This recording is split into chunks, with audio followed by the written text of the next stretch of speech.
तो आज हम काव्य के हेतु अर्थात काव्य हेतु पर चर्चा करने वाले हैं। काव्य हेतु के संदर्भ में संस्कृत काव्य शास्त्र में काफ़ी विस्तार से गहन विचार विनिमय किया गया और कविता क्यों करता है या कविता या साहित्य निर्माण का उद्देश्य क्या है, यानी उसके किन हेतुओं से प्रेरित होकर कोई व्यक्ति किसी कहानी, उपन्यास, निबंध, नाटक, ये जो साहित्यिक विधाएं हैं इनकी रचना करता है, इसका विवेचन करने का प्रयास हमारे प्राचीन भारतीय मनीषियों ने किया है। एक बहुत बड़ी लंबी परंपरा हमें काव्य हेतुओं पर चिंतन करने वाले विचारकों की दिखाई देती है। तो उन विचारकों के विचार सूत्र पहले हम इसका अवलोकन करेंगे, उसके पश्चात हम काव्य हेतु के संदर्भ में चर्चा करेंगे।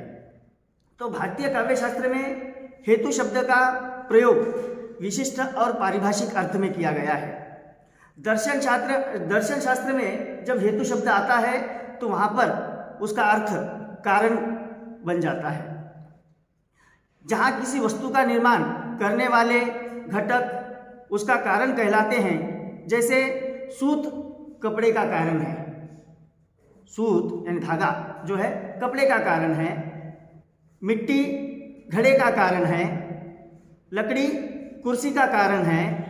अतः जब हम काव्य के हेतुओं अर्थात कारणों का या कारणों के संदर्भ में विचार करते हैं तो हमारा तात्पर्य उन घटक तत्वों से होता है जिनसे काव्य की सृष्टि होती है या जिनके अभाव में काव्य रचना नहीं हो सकती। ऐसे तत्वों को क्या कहा जाता है? काव्य हेतु कहा जाता है।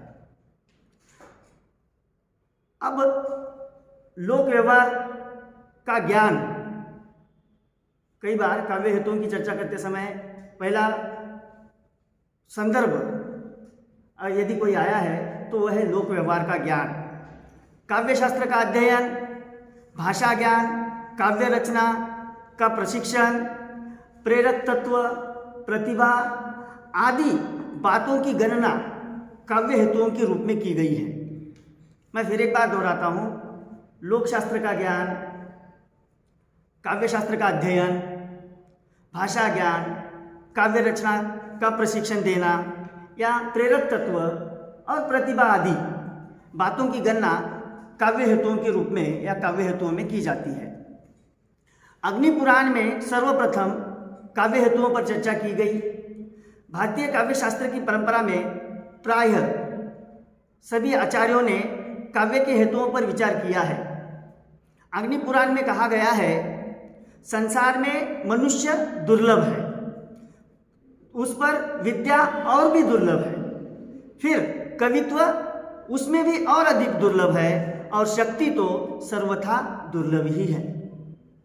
यहाँ शक्ति को अप्रत्यक्ष रूप से काव्य का हेतु कहा गया है, जिसके साथ विद्या का भी उल्लेख हुआ है। भाम कहते हैं, आचार्य भाम ने काव्य हेतुओं पर अपने विचार रखते हुए कहा था, उन्होंने स्पष्ट शब्दों में कहा, प्रतिभा को काव्य का अनिवार्य हेतु माना जाए। प्रतिभा जिसे आप कौशल के रूप में भी जानते हैं, प्रतिभा जो है उसे प्रमुख कारण मानना चाहिए काव्य हेतुओं के संदर्भ में। उन्होंने कहा था, गुरु उपदेशाध्यत्तु शास्त्रम जड़धियोक्यलम काव्यतु जायते जातु कश्चाति प्रतिभावतः। अर्थात गुरु के उपदेश से जड़ बुद्धि लोग भी शास्त्र का अध्ययन करने में सफल हो सकते हैं, परंतु काव्य की रचना करना कभी कभी किसी प्रतिभाशाली व्यक्ति के बस की ही बात होती है। यानी आचार्य भामा कहते हैं कि कभी कभी कोई जड़ बुद्धि वाला व्यक्ति एक सद्गुरु से मिलने के कारण या सद्गुरु की प्रेरणा पाकर, सद्गुरु का मार्गदर्शन पाकर वो बुद्धिमान बन सकता है, मगर काव्य रचना करने के लिए, साहित्य लिखने के लिए प्रतिभा होना बेहद ज़रूरी है। ये सीखी सिखाई चीज़ नहीं हो सकती। उसके बाद आचार्य दंडी कहते हैं, आचार्य दंडी ने जन्मजात प्रतिभा, निर्मल शास्त्र ज्ञान तथा कठोर अभ्यास को काव्य हेतु माना है। इन्होंने 3 काव्य हेतु माने हैं, जन्मजात प्रतिभा, निर्मल शास्त्र ज्ञान और कठोर अभ्यास। आचार्य दंडी प्रतिभा को काव्य का अनिवार्य हेतु मानते हुए भी अध्ययन और अभ्यास के महत्व को स्वीकारते हैं।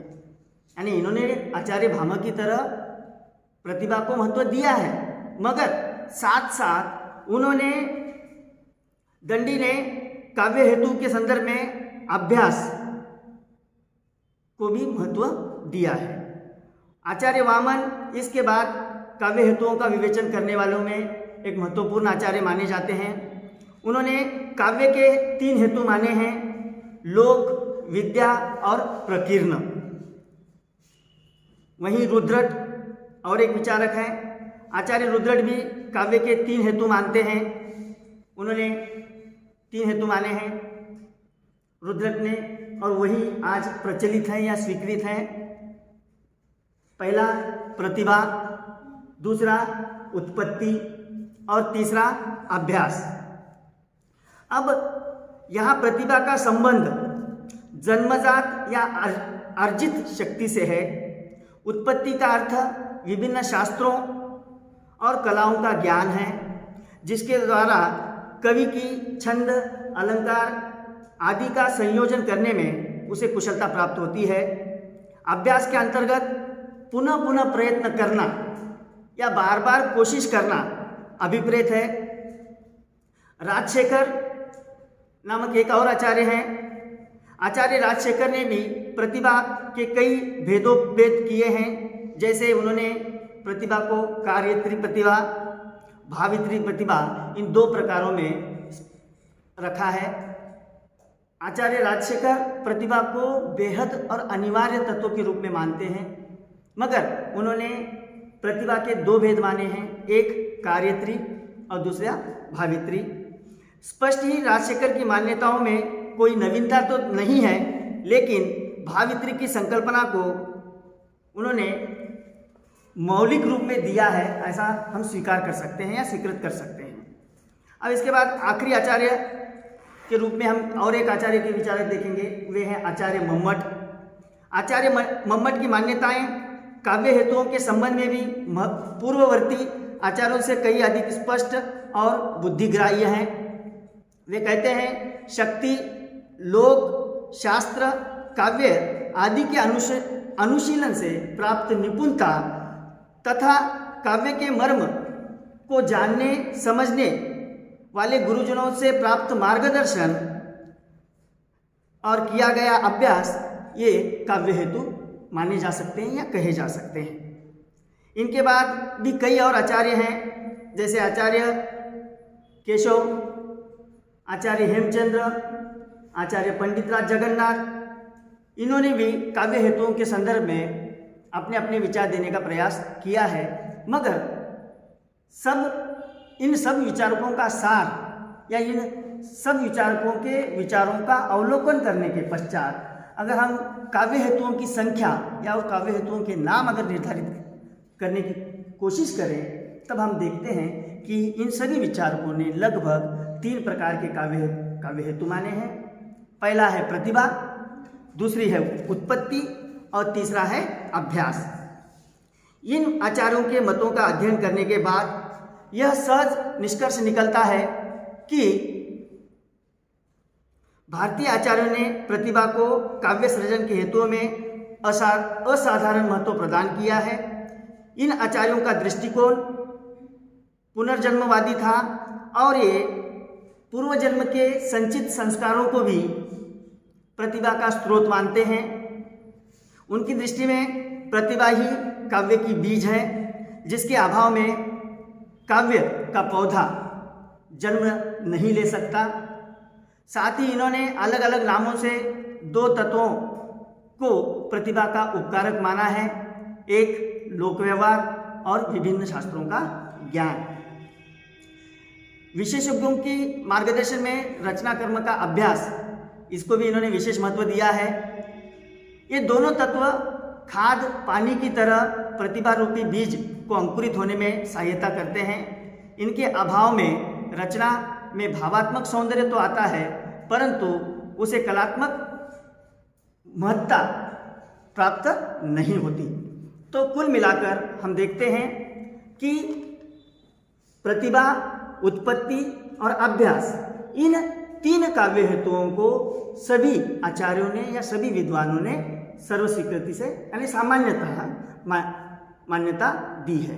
प्रतिभा यानी जन्म के साथ व्यक्ति अपने साथ जो कुशलता लाता है उसे हम क्या कह सकते हैं, प्रतिभा कहते हैं। इस संदर्भ में इन विचारकों ने ऐसा कहा कि पूर्व जन्म में जो संस्कार मिलते हैं उन संस्कारों का अंश दूसरे जन्म में शेष रहता है और वही प्रतिभा बनकर, बीज बनकर प्रस्फुटित होता है और कवित्व का पौधा निकलता है। मगर ऐसा कहाँ तक सत्य माना जाए, इस बारे में वैज्ञानिक दृष्टिकोण का अभाव है। मगर इतना है कि प्रतिभा जन्मतः प्राप्त होती है। दूसरा है उत्पत्ति। अब प्रतिभा के बाद दूसरा महत्वपूर्ण तत्व उत्पत्ति है। कभी कभी आप किसी क्षेत्र में कार्यमग्न हो जाते हैं या किसी क्षेत्र से जुड़ जाते हैं, तो जैसे जैसे समय बीतता चला जाता है त्यों त्यों आप उस क्षेत्र की कुछ बारीकियों को, कुछ चीज़ों को आत्मसात कर लेते हैं और उसे कहा जा सकता है उत्पत्ति। उदाहरणार्थ आपने पिछले दिनों देखा होगा इंडियन आइडल के ऑडिशन में एक व्यक्ति आया था जो एक्चुअल में वहाँ पर क्या करता था, झाड़ू पोछा लगाने का काम करता था, मगर फिर भी ऑडिशन में वो एक सफल गायक के रूप में हमें नजर आया। क्यों? क्योंकि उसमें वो प्रतिभा थी। मगर उत्पत्ति कब हुई? वहाँ पर उसे जो वातावरण मिला, उस वातावरण के बाद वो प्रतिभा उत्पन्न हुई। तो ये दूसरा तत्व है। उसके बाद अभ्यास। हम देखते हैं कि कई घरों में जो अक्सर उन संगीतों के या उन कलाकारों के घरों में हम देखते हैं कि बाप या माँ अगर गायन से जुड़ी हुई है या नृत्य से जुड़ी हुई है तो उनके देखा देखी उस घर में पैदा होने वाला बच्चा भी गायन या नृत्य से जुड़ जाता है। अब इसको क्या कहा जा सकता है? अभ्यास।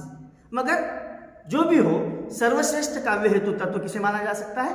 प्रतिभा को ही मानना चाहिए, क्योंकि हम देखते हैं कि बड़े बड़े महाकवि ऐसे हैं जिन्हें अक्षर ज्ञान यानी पुस्तकीय ज्ञान तो उन्होंने पाया नहीं था, विधिवत कहीं शिक्षा नहीं ली थी, फिर भी वो एक महाकवि के रूप में, एक श्रेष्ठ कवि के रूप में इतिहास के पन्नों में या साहित्य के पन्नों में दर्ज हैं। चाहे वो संत कबीर हों, रैदास हों, मराठी में भीनाबाई चौधरी हों, इनमें क्या था? इनके पास क्या थी? प्रतिभा थी। ये प्रतिभा के बल पर ही एक महाकवि या श्रेष्ठ कवि के रूप में आज ये जाने और पहचाने जाते हैं। तो कुल मिलाकर हमें याद रखना है प्रतिभा, उत्पत्ति और अभ्यास, ये 3 काव्य हेतु हैं। इन 3 काव्य हेतुओं का अर्थ मुझे ऐसा लगता है कि आपके समझ में आ गया होगा। चलिए, धन्यवाद।